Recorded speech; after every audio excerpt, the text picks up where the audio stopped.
والمؤمنات والقانتين والقانتات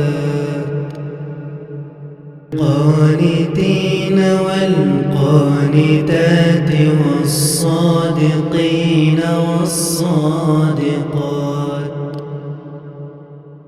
والصابرين والصابرات والخاشعين والخاشعات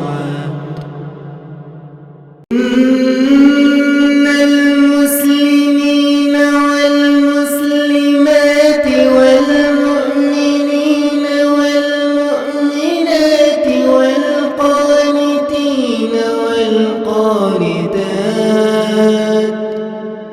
والصادقين والصادقات والصابرين والصابرات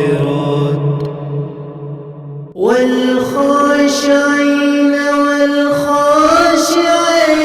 والمتصدقين والمتصدقات والصائمين والصائمات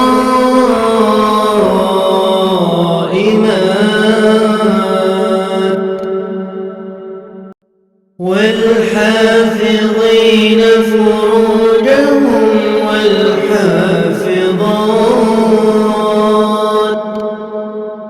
والذاكرين الله كثيرا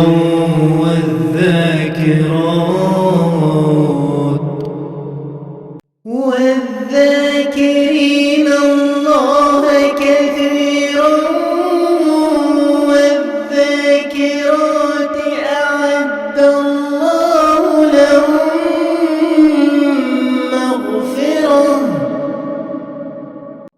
أعد الله لهم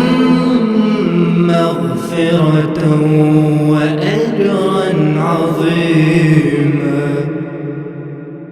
صدق الله العظيم. ترجمہ: مسلمان مرد اور مسلمان عورتیں اور مومن مرد اور مومن عورتیں اور فرما بردار مرد اور فرما بردار عورتیں اور راست باز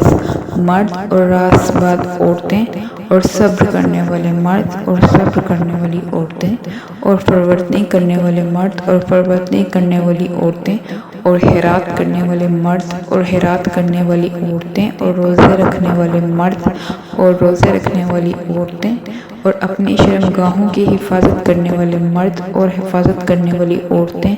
اور خدا کو کثرت سے یاد کرنے والے مرد اور کثرت سے یاد کرنے والی عورتیں، کچھ شک نہیں کہ ان کے لیے خدا نے بخشش اور اجر عظیم تیار کر رکھا ہے۔ تفسیر: حضرت سلمہ رضی اللہ عنہا اور بعض دیگر صحابیات نے کہا کہ کیا بات ہے،